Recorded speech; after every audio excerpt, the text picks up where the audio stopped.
আসসালামু আলাইকুম everyone, welcome back to my channel Kalpana modern kitchen.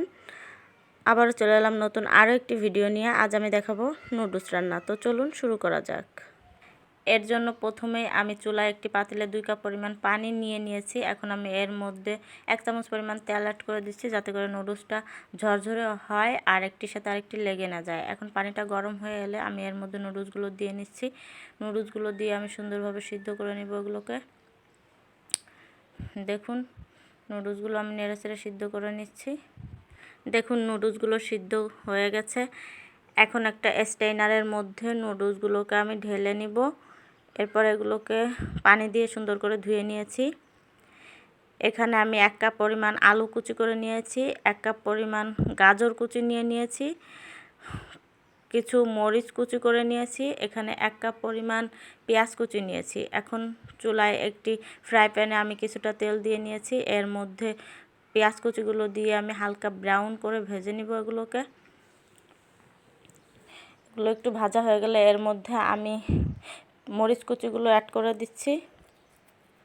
এরপর এখানে আমি 1 চামচ পরিমাণ লবণ অ্যাড করছি, 1 চামচ পরিমাণ হলুদ অ্যাড করছি। এরপর এগুলোকে নেড়েচেড়ে এর মধ্যে একটা ডিম দিয়ে নেব। এখন ডিমটাকে সুন্দর করে ভেজে নিচ্ছি। দেখুন ডিমটা ভাজা হয়ে গেছে। এখন এর মাঝে আমি গাজর কুচিগুলো দিয়ে নিলাম, এরপর আলু কুচিগুলো দিয়ে নিলাম। এখন এগুলোকে নেড়েচেড়ে সুন্দরভাবে ভেজে নিতে হবে। দেখুন এগুলোকে নেড়েচেড়ে একটা ঢাকনা দিয়ে আমি এগুলোকে ঢেকে দেব। এখন ফিরে এলাম 5 মিনিট পর। এগুলো ভাজা হয়ে গেছে প্রায়। আমি নেড়েচেড়ে এগুলোকে আর একটু সুন্দর করে ভেজে নিচ্ছি।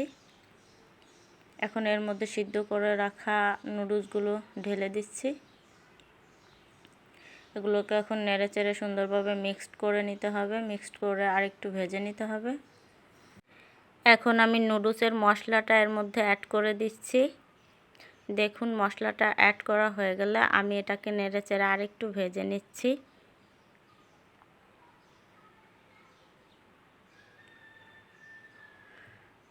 নুডলসটা রান্না করা আমার প্রায় শেষ হয়ে গেছে। দেখুন কতটা ঝরঝরে হয়েছে নুডলসটা। আমার নুডলসটা রান্না করা শেষ। যদি রান্নাটা ভালো লাগে থাকে অবশ্যই লাইক কমেন্ট শেয়ার করতে ভুলবেন না।